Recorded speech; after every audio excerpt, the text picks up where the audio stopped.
Class 12 Bharatiya Samaj तथा सामाजिक संरचना। तो बच्चों यहाँ अब हम सामाजिक संरचना के बारे में पढ़ेंगे।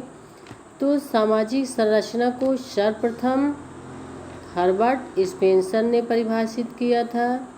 तो बच्चों सामाजिक संरचना के बारे में सर्वप्रथम जानकारी हर्बर्ट स्पेंसर ने दिया था। इसके बाद पार्सन्स ने सामाजिक संरचना को एक क्रमबद्ध रूप में स्पष्ट करने का प्रयास किया। अब देखिए सामाजिक संरचना। तो संरचना का मतलब बनावट होता है।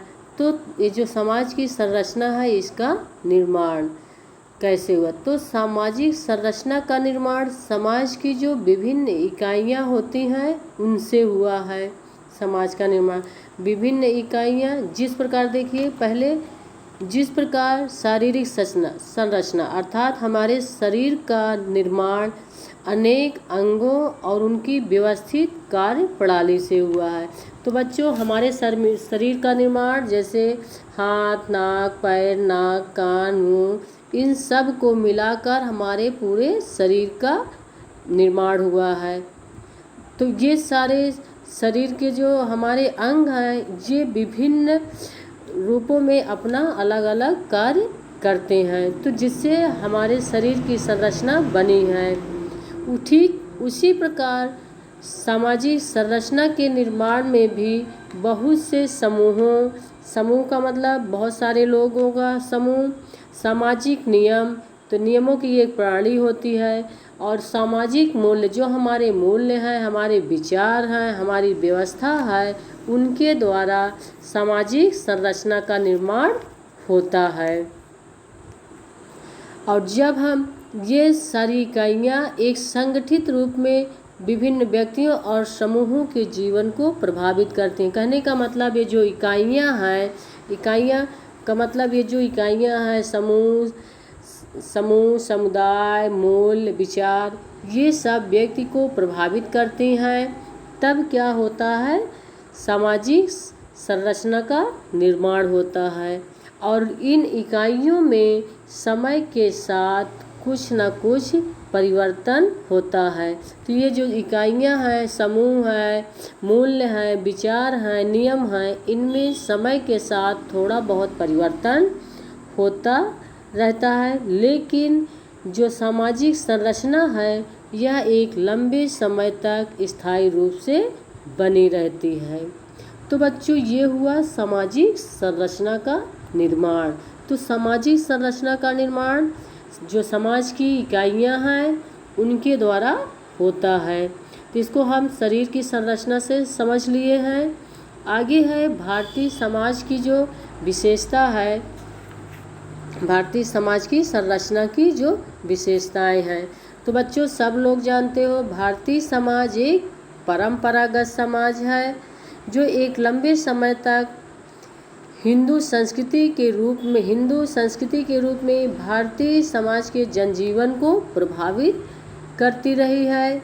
तो इसकी विशेषताएं को हम दो भागों में बांट सकते हैं, एक संरचनात्मक विशेषता और दूसरी वैचारिक विशेषता। तो संरचनात्मक विशेषता के अंतर्गत देखिए बच्चों क्या क्या है, वर्ण व्यवस्था, आश्रम, संयुक्त परिवार और पंचायत। तो ये चार चीज़ें हैं। तो देखिए भारतीय समाज के निर्माण में वर्ण व्यवस्था, आश्रम व्यवस्था और संयुक्त परिवार, पंचायत व्यवस्था का विशेष योगदान रहा है। तो बच्चों भारतीय समाज 4 वर्णों में बटा है, आपको पहले भी बताए हैं, ब्राह्मण, क्षत्रिय, वैश्य और शूद्र। इसी को हम क्या कहते हैं, वर्ण व्यवस्था। और इसका उद्देश्य क्या है, विशेषीकरण को प्रोत्साहन देना। विशेषीकरण का मतलब होता है कार्यों का बंटवारा। प्रत्येक व्यक्ति के लिए आयु का निर्धारण किया गया है। तो जैसे आश्रम व्यवस्था है, आश्रम व्यवस्था में प्रत्येक व्यक्ति के जीवन को बांटा गया है 25-25 वर्षों में।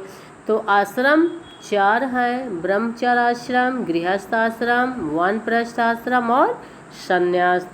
तो तो ब्रह्मचर्य आश्रम में हम 25 वर्ष व्यतीत करते हैं। उसके बाद हम गृहस्थ आश्रम में प्रवेश करते हैं, जहाँ गृहस्थ आश्रम में रहते हुए सारे कार्यों का निर्वाह करते हैं। उसके बाद वानप्रस्थ का मतलब हम वानप्रस्थ जंगल में चले जाते हैं बाहर, मतलब हम घर परिवार से बाहर निकल जाते हैं। उसके बाद संन्यास आश्रम में क्या होता है, व्यक्ति एक साधु जैसा जीवन व्यतीत करता है। उसके बाद जो हमारा संयुक्त परिवार आता है, तो संयुक्त परिवार में कम से कम 3-4 पीढ़ियों तक के लोग साथ रहते हैं। माता पिता, दादा दादी, चाचा चाची, यहाँ 3-4 पीढ़ियों तक के लोग साथ रहते हैं। और परिवार का जो मुखिया होता है, जो बड़ा बुजुर्ग होता है, वो परिवार का मुखिया होता है। उसी के आदेशों के अनुसार सभी लोग कार्य करते हैं और ये आदेश उनके लिए नैतिक कर्तव्य होते हैं। उसके बाद जो गांव की व्यवस्था है, ग्राम पंचायत, तो ग्रामीण जीवन को व्यवस्थित करने के लिए पंचायत व्यवस्था भी भारतीय समाज की संरचना का प्रमुख आधार रही है। तो गांव का शासन चलाने के लिए गांव का शासन चलाने के लिए और न्याय प्रदान करने के लिए प्रत्येक गांव में 5 सम्मानित, अनुभवी, ईमानदार व्यक्तियों की एक पंचायत का निर्माण करने की परंपरा रही है। इन्हें हम पंच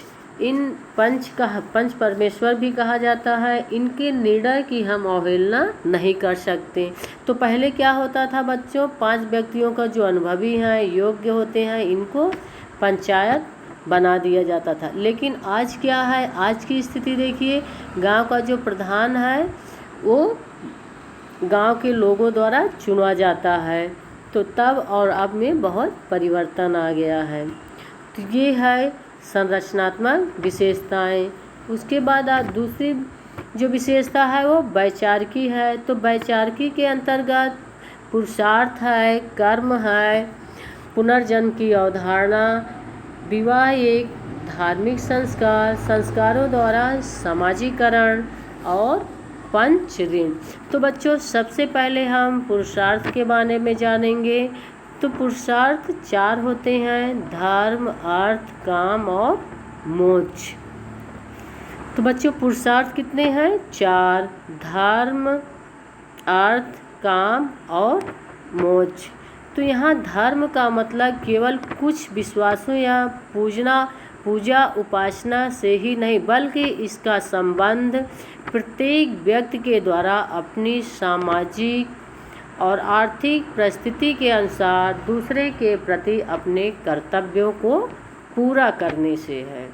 और अर्थ का मतलब कि व्यक्ति मेहनत द्वारा ईमानदारी से अपनी जीविका उपार्जन करना, जीविका चलाना तथा परिवार के सदस्यों का भरण पोषण करना।